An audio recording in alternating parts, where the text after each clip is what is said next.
Lupe, en cuanto puedas, por favor, arregla la habitación de aquí abajo de huéspedes. Sí, para el señor Gerardo. Sí, señor. No, yo no soy un huésped. Esta es mi casa. Señores, buenos días. Buenos días, detective. ¿Qué ha pasado? ¿Ya le informaron al juez de la condición médica de mi papá? Sí, precisamente aquí traigo la notificación. Ah, sí.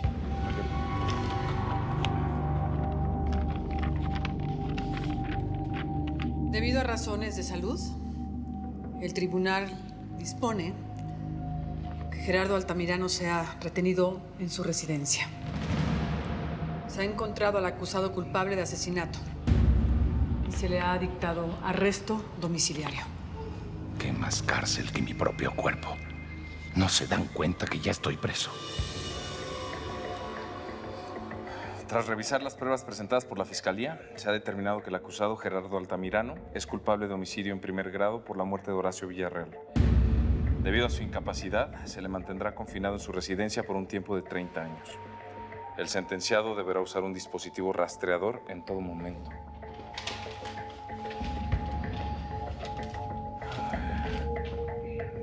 No puedo creer que hayas terminado así. Preso en tu casa y preso en ti mismo.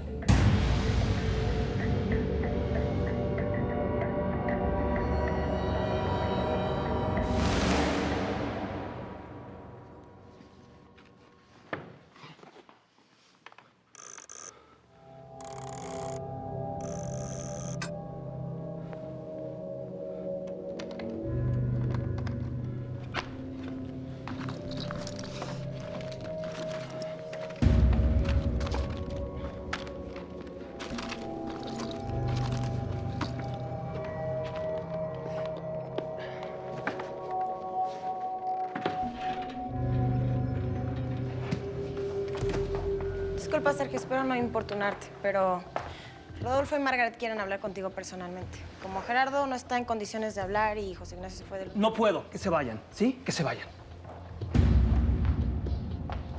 No pueden pasar. Déjanos solos, niña. Discúlpeme, pero no puedo atenderlos en este momento. ¿Tienes prisa? ¿Vas de salida? De hecho, sí. Y no creo que sea conveniente que platiquemos aquí, en la empresa. ¿Por qué? Mi hija se acaba de casar con el hijo del dueño de Aqua. Prácticamente estamos delante de una fusión inminente. Cuidado con el estrés, Sergio. Fíjate lo que le pasó a tu jefe, un derrame cerebral. Sí. Y yo te necesito sereno, Sergio, porque si te pasa algo y quedas vegetal como Gerardo, ¿con quién voy a negociar Aqua? Porque nuestro plan continúa, aunque me hayas dicho que tenías otro comprador. Que, por cierto, ¿quién es? No puedo.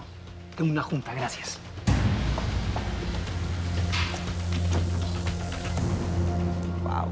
Pues bueno, vamos a tener que hacer algunos arreglos en la casa para facilitar el desplazamiento de mi papá. Y es muy buena tu idea de esto, de arreglar el cuarto aquí abajo. Yo creo que vamos a tener que adaptar la casa, poner algunas rampas. Si mi papá no puede mover la boca, ¿cómo va a comer? No te preocupes, mi amor. El doctor Andrade ya nos dio una dieta especial para él. Sí, y bueno, yo también ya mandé pedir la cama clínica. Y bueno, es importante que todos sepamos que hay que cambiarlo de posición constantemente para que no se le hagan llagas, que no se le lastime la piel. No puedo creer que mi papá quedó así. Sí, mi amor, yo sé que es muy duro, pero tenemos que ser fuertes, mi amor.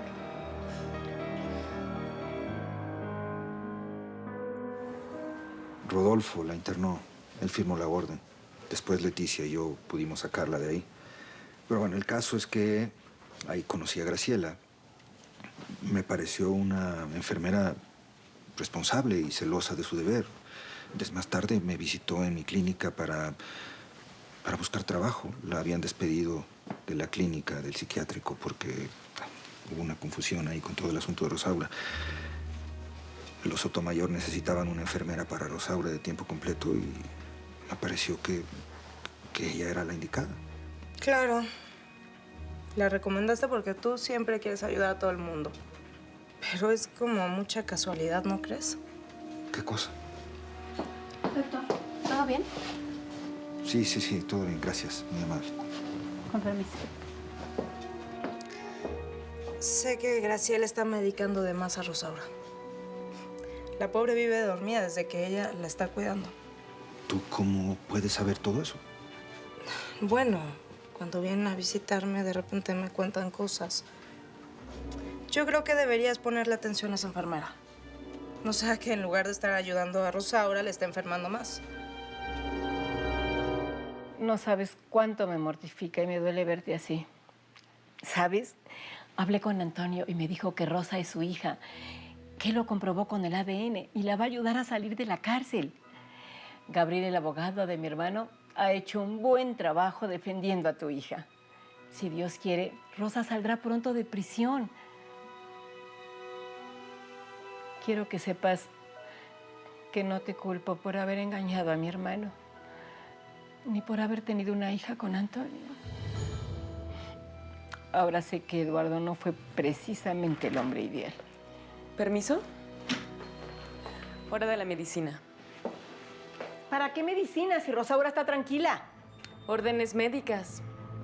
Ay, esto no puede seguir así. Yo tengo que hablar con Antonio.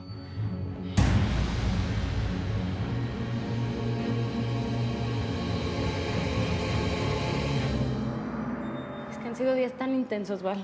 Sí, me imagino. Mira, la boda de tu hermano fue algo tan inesperado. ¿Dónde estabas, Primero me fui con Martín. Estábamos viviendo juntos, solos, echándole ganas en todo. Y no tengo ni idea de cómo se enteró mi papá de dónde estaba. Llegó por mí, me sacó a la fuerza, me trajo para acá. Y desde entonces ha sido una desgracia. Sí. No me imagino quién le habrá ido con el chisme. No, ni yo no tengo ni idea. Pero ¿sabes que a mi papá también le dio un derrame cerebral? Está en silla de ruedas, no se puede mover. ¿Qué? Es que es mucha desgracia junta, amiga. Cuando te toca, ¿eh? Todavía tengo más que contarte, ¿En serio? Val. Sí, No. ¿sabes? Alguien dice que me ayudó. Yo creí que era mi mejor amigo y me hundió. Ya llegó el rey de póker. Y vengo forrado de dinero. ¿Quieren jugar? Ay, no tienes dinero, ¿verdad? Te presto, no te preocupes. ¿Sabes qué? Ya perdiste, no. Muy mala mano. Fuera de aquí. Fuera. Por lo visto, tú sí vienes bien forrado de dinero. Uno no puede andarlo mostrando como lechero de esquina. Sergio, tu problema es de estilo. ¿Vienes a saldar tu deuda? No, Vladimir, es muy poco dinero. Quiero jugar un rato nada más, ¿está bien? Bueno, ¿tú crees que puedes venir a burlarte en mi cara? No, perdón. No, perdón, ¿qué? El negocio con Lucía se esfumó, se arruinó, no funcionó. Tú te largas a la mitad de la boda. No la puedo secuestrar. Bueno, tengo cara de idiota. No. ¿De payaso? No. ¿Por qué tú sí me ves la cara de idiota? Es la hermanita de mi mejor amigo. José Ignacio se iba a casar. ¡Boda, boda! Me van a volver diabético con tanta miel. Tranquilo. La pajarita va a entrar a su jaula. Detesto las metáforas. Vamos a ver de una buena vez si entiendes con quién te estás metiendo, Sergio. Necesito mi dinero. Vladimir, por favor, no. A la cocina. Por favor, no. Vladimir, por favor no. Suéltenme.